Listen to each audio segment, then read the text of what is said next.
Ever wonder why some drone shots look epic while others just look flat, even with the same drone? I used to film everything from way up high, but things changed when I started mixing up my altitude and my angles. So in this video, I'm going to show you the exact shot ladder I use to make even an average spot look cinematic and help your footage stand out. Now, when I say mix up altitude and angles, I'm not saying to stop shooting wide, because wide shots are step one and they help you tell the viewer where you are in the world or in the environment.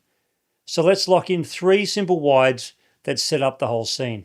Now, as a common thing, most beginners do this. They launch the drone, climb as high as possible, and shoot everything wide as they possibly can. And I did it too, and I'd come home with 30 clips that all looked the same. The location doesn't automatically make everything cinematic. Variety, movement, and perspective does. So for this first set, we're doing 3 wide setup shots, all between 250 and 300 feet. I'll put the stick inputs on screen so you can copy the moves. Shot number 1 is gimbal facing forward with a smooth backwards flight. The goal here is really simple. I want to show the coastline and also where the river meets the ocean. Shot number 2 is at the same height, but now I'm facing the river mouth. With this one, I'm flying forward to pull the viewer into the scene. And shot number 3 is a reverse of that. I'm just pulling back so I've got extra shots for the edit. But don't worry, later on I'll show you exactly where these wide shots go in the final edit, so you'll know exactly when to use them. So if your footage usually looks nice but not very cinematic, this next section is the fix. We're going to go lower and change the angles so you'll see the difference immediately. When you first buy a drone, you will most likely stay up way too high because it feels safer for you.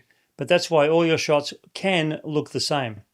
I remember years ago being at around 400 feet and thinking that this small river I was flying above just looked like a line on a map. But when you bring the drone down lower, you start seeing ripples, reflections, and real depth in your footage. So for this section, we're going to be staying around 130 to 200 feet, and we're grabbing 3 shots. Shot number 1 is a reveal shot, and for this one, we start a little lower, then rise straight up while doing a slow gimbal tilt down. What we're trying to do is to reveal the river stretching out to the ocean. Shot number 2 is called a slide shot, and this time we're facing up the river, and we're going to do a slow slide left as the boat comes towards us.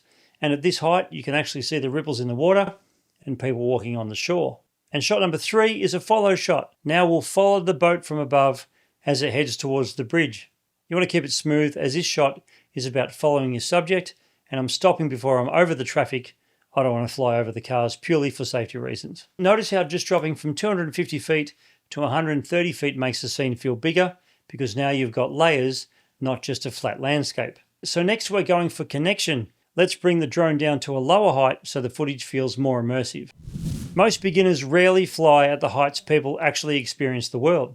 This is where footage starts to feel like you're in the scene, not just watching it from the sky. For this section, we're staying under 65 feet, so make sure you don't fly within 100 feet of people, because safety comes first when we do this section. Now let's get into shot 1. It's called a top-down reveal. Now I'm a little higher at 100 feet for this shot as there are people nearby, and I've zoomed in with the drone camera so it looks like we're much lower and closer. So then I started over this tower with the camera pointing straight down. Then I pull back and slowly tilt the gimbal up to reveal the river, and I also managed to time it so the boat passes through the frame at the same time. Now shot number 2 is an orbit shot, and I'm slowly orbiting this boat as it comes towards me. In this shot, I'm trying to create layers. I've got the boat in the foreground, and in the background, you've got the bridge and all the traffic that's going past. And shot number 3 is a pull-away shot. So lastly, near the bridge, I fly backwards and slightly up to reveal the boat passing underneath. This works perfectly as an end-of-scene shot. It feels like we're leaving the scene, and I'll show you where I'll use it later on.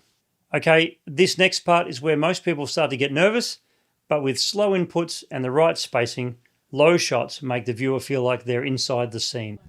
A lot of people avoid low shots because they feel risky, so the footage stays safe and ends up looking very generic. The biggest jump in my footage happened when I stopped treating the drone like a helicopter and started treating it like a floating cinema camera. And of course, we're going to do this safely, so slow inputs, clear space, and never near people or traffic. Also, over water, give yourself a little bit extra height because sometimes drone sensors can't see the water surface. And the reason low shots look so good is pretty simple. They add speed and scale, especially over water. All right, here are the low and close shots. Shot number 1 is a leading line shot. I'm flying low along the river's edge next to this rock wall, as the boat enters frame. The wall is the leading line, and the boat moving the opposite direction adds energy to the shot because I'm moving forward, the boat's coming back. Shot number 2 is a sideways shot. This is a simple sideways slide as the boat goes under the bridge. Make sure you fly smooth and steady, just letting the subject and the frame do the work. Shot number 3 is a close orbit. This is a close orbit of the tower that I shot earlier. I'm using the zoomed in lens on the R3S to increase separation and create that parallax effect, and also to keep a safe distance from the road. Shot number 4 and 5 are push forward shots. I'm doing these shots over the water from the beach side. These are great mood shots you can use to do transitions or build the sequence in the edit. Alright, now you've got low shots and the necessary clips that make the edit flow. Next, let's make it feel like a journey with a few hero shots. These are the planned moments that make people wonder how you did it. A lot of first-time drone users just document a landscape, wide, wide, and another wide, and the footage never feels like a story. But hero shots are different. It's the one shot that feels planned and makes the viewer wonder how you got the shot in the first place. And it has way more to do with the shot design than expensive gear. So when I've got my drone up in the air, what I'm looking for is unique angles, natural frames, and moves that reveal something new. Now, shot number 1 here is a top-down reveal. And at this location, I noticed that the two bridges were actually side by side with a clean gap between them of about 2 meters. So I lined up over the water, pointed the camera straight down, and did a controlled rise to reveal the traffic beyond. And I also added a slow rotation to make the reveal feel even bigger.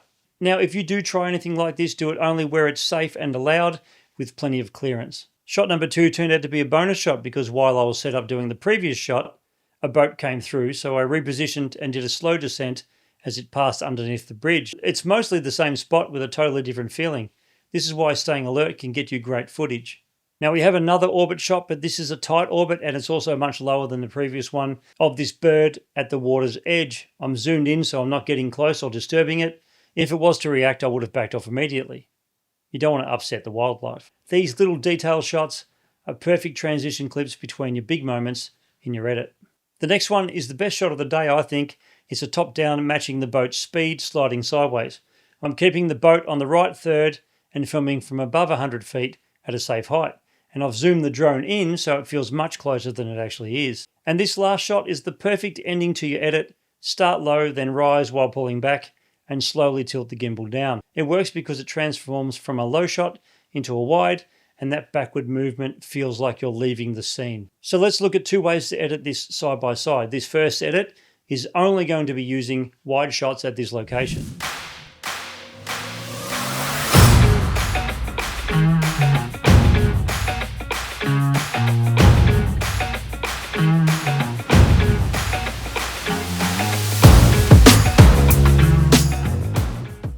Now I'm going to show you the final version using every shot type we covered in this video.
As you can see, the edit tells a bigger story now, so even if the location isn't anything special, you can still get great results just by mixing up your shot types, heights, and movement. If you want to make these shots even more cinematic, it comes down to the moves. This video right here, 11 cinematic drone moves you're probably ignoring, will show you exactly how to fly them.